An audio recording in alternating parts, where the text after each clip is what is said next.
final sacrifice. Part 7. The finale. The years of peace in Kazumori were quiet, almost deceptively so. Yet each wolf moon, Kaede climbed the mountain to the shrines, bowing in respect to Tsukio and Yurai, honoring their spirits. She hoped that with each prayer, she might finally silence the shadows lingering in her mind, the feeling that something was waiting, watching.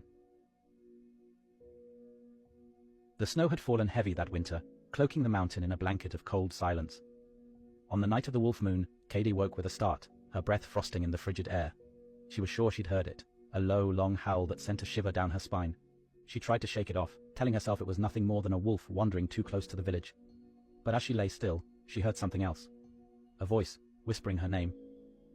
Heart pounding, she rose from her bed and made her way outside. The village was cloaked in silence, but the whisper was unmistakable now, soft and insistent, drawing her toward the edge of the woods. She didn't question it. In her hand she clutched the talisman her father had given her, and she followed the sound, feeling her heart beat faster as she walked deeper into the forest. Soon she noticed a strange trail of white fur scattered across the snow, leading up the mountain path toward the cave where she'd last faced Yurai. Kaede's blood ran cold. She had not been back to that cursed place since that night. With a trembling breath, she continued, ascending the rocky path until she reached the mouth of the cave, black and yawning, as if it were waiting to consume her. The air grew colder as she stepped inside, her footsteps echoing in the stillness. The scent of decay hung thick, and shadows twisted at the edges of her vision. Kaede tightened her grip on the talisman, each step drawing her deeper into the darkness. At the heart of the cave, a spectral figure awaited her. It was the wolf spirit. But something was wrong. Its form flickered and trembled, like a reflection on disturbed water. Its fur was matted and darkened, its eyes hollow with sorrow. "You have come once more, Kaede," it murmured, its voice barely a whisper. "You have protected Kazumori well, but there is a darkness that even I cannot contain. It lies deep within these mountains, a force older than I, feeding on pain, vengeance, and blood." Kaede's pulse quickened. "The curse is over. We laid Yurai to rest. What could still haunt Kazumori?" The spirit's gaze turned bleak. Yurai was but a shadow of the greater evil. Long ago a force bound itself to these mountains, consuming every spirit it could claim. It corrupted Yurai, and through him, sought to rise again. But you can end it, if you are willing. Her stomach twisted as she realized what the spirit meant. She had fought against curses and corrupted spirits. But what stood before her now was something ancient and primal. A being whose hunger was endless. Her life, her very spirit, was the price that had to be paid to sever this force from the land. Kaede gripped the talisman, feeling the weight of her choice. How can I stop it? The wolf spirit's hollow eyes fixed on her. It waits below, in the pit of the mountain, where no light reaches. Its hatred has grown strong, and it will resist. But if you descend, willingly, and face it without fear, it will have no hold over Kazumori. A chill ran down Kaede's spine as she looked into the darkness beyond the spirit, where the shadows seemed to pulse with a life of their own. She took a deep breath, nodded, and pressed onward, feeling the weight of centuries bearing down upon her shoulders. The path descended sharply, spiraling down into the heart of the mountain, the air growing colder and thicker with each step. Kaede's breath came shallow, the silence oppressive, broken only by the faint drip of water echoing in the distance. She pressed forward, following the dim glow of her talisman, which cast flickering shadows on the walls, making the stone faces seem alive, watching her with eyes of malice and regret. Finally, she entered a vast chamber at the bottom of the cavern.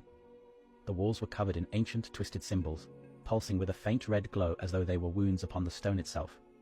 The air was thick with the stench of decay, and at the center of the chamber lay a pit, blacker than night, a void that seemed to absorb all light and sound. Kaede approached, the talisman in her hand flickering as though the very darkness were draining its power. She peered into the pit, her heart hammering. From the depths, a figure began to emerge, a twisted form, larger than any spirit she had ever faced, its eyes blazing with a cold, unnatural fire. It spoke with a voice that seemed to come from all around her, filling her mind with echoes of rage and despair. "You are the latest sacrifice, are you?"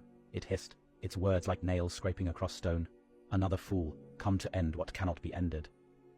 Kaede held her ground, though terror clawed at her heart. "I have come to protect Kazumori, and I will see you banished." The creature laughed, a sound so cold it pierced her very bones. "Kazumori is mine. Every life, every soul, they all belong to me. Even you, little Kaede. I have been waiting for you." Before she could react, a tendril of darkness lashed out, wrapping around her wrist and pulling her toward the pit. She stumbled, struggling against its pull, but the darkness was relentless, seeping into her skin, filling her mind with twisted visions. Kazumori burning, her father lying dead, the villagers crying out in despair. She fought to remember the faces of those she loved, the peace they had fought so hard to attain. She gripped the talisman and began to chant, her voice growing louder, piercing the darkness with each word. The creature snarled, its grip tightening as it fought to silence her. But Katie's chant grew stronger, her voice filled with the courage of all those who had come before her. She called upon the spirits of the mountain, of the fallen warriors, of Tsukio, even of Yurei. Their power flowed through her, the chamber filling with an ethereal light that pushed back against the shadows. The creature shrieked, its form flickering, weakening as Kaidi's chant grew to a fever pitch. But as she reached the final line, the talisman shattered in her hand, and the light began to fade. The creature lunged, seizing her, its face inches from hers, its eyes burning with a fury so intense it stole the breath up from her lungs. "You cannot defeat me," it whispered, its voice a poisonous caress. "You are nothing but a fragile mortal soul." Kaede looked into the creature's eyes, her own gaze steady and fearless. "Then let my soul be the price." With those final words, she plunged herself into the pit, dragging the creature down with her. The darkness closed in, cold and suffocating, but Kaide's spirit burned brighter, pushing back against the void. She felt her essence intertwine with the mountain itself, her life force flowing through the stones, the trees, the rivers, creating a barrier that the darkness could never penetrate. In that final moment, Kaede understood her purpose, her spirit melding with the land to form an eternal shield, binding the evil deep within the earth, where it would be trapped, powerless, for all time. The next morning, the villagers found the path to the mountain overgrown, the cave entrance sealed as if it had never existed. But on the highest peak, under the light of the fading wolf moon, they felt a presence, warm and protective, like a gentle hand laid upon their shoulders. Kaede had become the mountain's guardian, her sacrifice woven into the land, an eternal protector who would watch over Kazumori, ensuring the darkness would never rise again. And on every full moon, the villagers heard a soft, distant howl drifting down from the mountain, a reminder of the sacrifice that had saved them, and of the spirit that would forever guard them in the shadows.